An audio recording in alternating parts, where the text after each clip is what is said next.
എൻ്റെ കോളേജിലൊരു കുട്ടി എൻ്റെ അടുത്ത് വന്ന് ചോദിച്ചു, മാം എന്തോ പൊട്ടിക്കളിയാ, മാം എന്തൊക്കെയാ ചെയ്ത് വെച്ചേ പണ്ട്, പിന്നെ വീട്ടുകാരിങ്ങനെ കുറ്റം പറഞ്ഞ് അല്ലെങ്കിൽ നീ എന്തിനാ ചിന്തിച്ചിട്ട് പെട്ടെന്ന് ഒരു പരിചയമില്ലാത്ത ഒരാളെ കല്യാണം കഴിക്കുമോ, ഒന്നെങ്കിൽ ലവ് മാരേജ് ആയിരിക്കണം അല്ലെങ്കിൽ അറേഞ്ച് മാരേജ് ആയിരിക്കണം, ഇത് രണ്ടും അല്ലാതെ.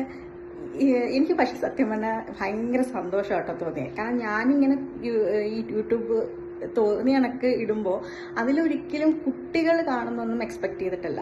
ഫേസ്ബുക്കിലുള്ളവർ തന്നെയും എല്ലാവരും ഒന്നും ഇത് നോക്കുപോലും ചെയ്യത്തില്ല. കാരണം അത്രയ്ക്കും ഒരു പെർഫെക്ഷനായിട്ട് എനിക്ക് ചെയ്യാനും അറിയത്തില്ല ഇതിനകത്തിൽ. അപ്പം പിന്നെ എന്ന് വെച്ചാൽ ഫേസ്ബുക്കിലൊക്കെ ഞാൻ ഈ ഓൺലൈൻ വീഡിയോ എടുക്കരുത് പറഞ്ഞ് കുറേ പേരെ വെറുപ്പിച്ച് വെച്ചിട്ടുണ്ട്. പിന്നെ അതിനകത്ത് തന്നെ ഈ ചിലർ ഷെയർ ചെയ്യുന്നതെന്ന് വെച്ചാൽ അങ്ങനെ എടുത്ത് ഷെയർ ചെയ്യില്ല, കോപ്പി പേസ്റ്റ് ചെയ്യും. അപ്പം ഞാൻ സാഹിത്യമൊന്നുമല്ല എഴുതുന്നത്, എൻ്റെ ചില നിലപാടുകളായിട്ട് എഴുതുന്നത്. അപ്പം അതിനെ കോപ്പി പേസ്റ്റ് ചെയ്യുന്നതിനോട് എനിക്ക് ഭയങ്കര വിയോജിപ്പാണ്. കാരണം അത് മറ്റൊരു സ്ഥലത്ത് പോയിട്ട് അത് എൻ്റെ നിലപാടിനെ അവർ എടുത്ത് വെക്കേണ്ട കാര്യമില്ല. അപ്പം അങ്ങനെ ഇങ്ങനെയൊക്കെ നോക്കുമ്പം ഫേസ്ബുക്കിൽ ഒരുമാതിരി കുറേ ശത്രുക്കൾ എനിക്കുണ്ട്. പുറമേ പറഞ്ഞില്ലെങ്കിലും സ്ത്രീകളാണ് അവരിൽ മുഖ്യമെന്നാണ് എനിക്ക് ഇപ്പോൾ യൂട്യൂബ് കണ്ടപ്പോൾ മനസ്സിലായത്. കാരണം പുരുഷന്മാരാണ് സബ്സ്ക്രൈബേഴ്സിൽ കൂടുതൽ, സ്ത്രീകൾ കുറവുമാണ്. അപ്പം ഇത് കേട്ടപ്പോൾ സത്യം പറഞ്ഞാൽ എനിക്ക് സത്യത്തിൽ ഭയങ്കര ഒരു സന്തോഷം തോന്നി. കാരണം അവരുടെ മുന്നിൽ, നമ്മൾ കുട്ടികളുടെ മുന്നിൽ നമ്മൾ പണ്ട് ചെയ്തു പോയ കാര്യങ്ങൾ പറയുന്നതുകൊണ്ട് തെറ്റൊന്നുമില്ല, അങ്ങനെ ഒരു തെറ്റുമില്ല. ഇപ്പം ഞാൻ അവിടെ ചൂണ്ടിക്കാണിച്ചത് എൻ്റെ പാരൻസിന് തെറ്റല്ല. അവരങ്ങനെ പറയുമ്പോൾ എന്തുകൊണ്ട് എനിക്ക്, അവരങ്ങനെ ഒരു കുറ്റപ്പെടുത്തുമ്പോൾ എന്തുകൊണ്ട് എനിക്ക് അത്രയും ചിന്തിക്കാൻ പറ്റിയില്ല. അതാണ് ഞാൻ അവിടെ പോയിന്റ് ചെയ്തത്. എൻ്റെ കുറേ പൊട്ടത്തരങ്ങളും എൻ്റെ കുറേ തിരിച്ചറിവില്ലായ്മയാണ് പോയിന്റ് ചെയ്തത്. അപ്പം പക്ഷെ എന്നാലും അത് പാരൻസിൽ ആരെങ്കിലും ഒക്കെ ആ യൂട്യൂബ് കാണണം, അവർക്ക് അവരുടെ കുട്ടികളെ എങ്ങനെ മോൾഡ് ചെയ്യാൻ പറ്റണം എന്നുള്ളതേ ഞാൻ വിചാരിച്ചിരുന്നുള്ളൂ. കാരണം എൻ്റെ മോളിൽ പല കാര്യങ്ങളും അവൾ പറയും, അമ്മയുടെ പൊട്ടത്തരം ഞാൻ ആവർത്തിക്കില്ല, അങ്ങനെ പറയാറുണ്ട്.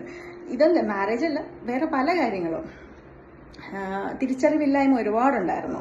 എന്നാൽ നിഷ്കളങ്കതയല്ല കേട്ടോ, തിരിച്ചറിവില്ലായ്മ എന്ന് വെച്ചാൽ നിഷ്കളങ്കതയല്ല, ആ സംഭവമൊന്നും എനിക്കുണ്ടായിരുന്നില്ല. അപ്പം ഇങ്ങനെ ഒരിത് ഞാൻ പേരൻസിനെ ഫോക്കസ് ചെയ്തിട്ടാണ് ഞാൻ ഇട്ടത്. പക്ഷേ കുട്ടികൾ 2-3 പേരെന്ന് ചോദിച്ചപ്പോഴത്തേക്ക് ഭയങ്കര സന്തോഷം തോന്നി. അവരുടെ ആ ഒരു, അപ്പം എൻ്റെ ഒരു തെറ്റാണെങ്കിലും അവരുടെ ഐഡിയാസും കോൺസെപ്റ്റ്സും എന്താണെന്ന് അവരിപ്പം നമ്മളോട് സംസാരിക്കുമായിരുന്നു. ഇപ്പോഴത്തെ കുട്ടികൾ എസ്പെഷ്യലി 20 ഏജൊക്കെ എൻ്റെ പിള്ളേരുടെ പ്രായം, കോളേജിൽ 21-22, ഇവർ നന്നായിട്ട് എക്സ്പ്രസ് ചെയ്യും. കണ്ണീരാണെങ്കിലും സങ്കടവും ഒക്കെ എക്സ്പ്രസ് ചെയ്യും. അല്ലാതെ ആൺകുട്ടി കരയരുത് എന്നുള്ളൊരു ചിന്തയിലല്ല അവർ വളരുന്നത്, അതായത് അവരെ വളർത്തുന്നതെന്ന് പറഞ്ഞാൽ അവരുടെ അമ്മമാരെന്നൊക്കെ പറയുമ്പോഴത്തേക്കും ഈ ഒരു എൻ്റെയൊക്കെ ഒരു മിഡിൽ ഏജ് ആണല്ലോ, മിഡിൽ ഏജ് അമ്മമാരാണ്. ഇപ്പോൾ എൻ്റെ മകളുടെ പ്രായമുള്ള ആൺകുട്ടികളാണ് ഇപ്പോൾ ഫൈനൽ ഇയേഴ്സ് എന്ന് പറയുന്നത്. അപ്പം ഇതുപോലുള്ള കുട്ടികളിലുള്ളൊരു ചേഞ്ച് ഞാൻ പറയുക, എത്ര പേർക്ക് ഞാൻ ഈ പറയുന്നത് മനസ്സിലാവും പറഞ്ഞുകൂടാ, അതൊരു വളരെ പോസിറ്റീവായിട്ടുള്ളൊരു ചേഞ്ചാണ്. അവർക്ക് കരച്ചിൽ വന്നാൽ ഭയങ്കരമായിട്ട് മുന്നിൽ നിന്ന് കരയാനൊരു ചമ്മലില്ല.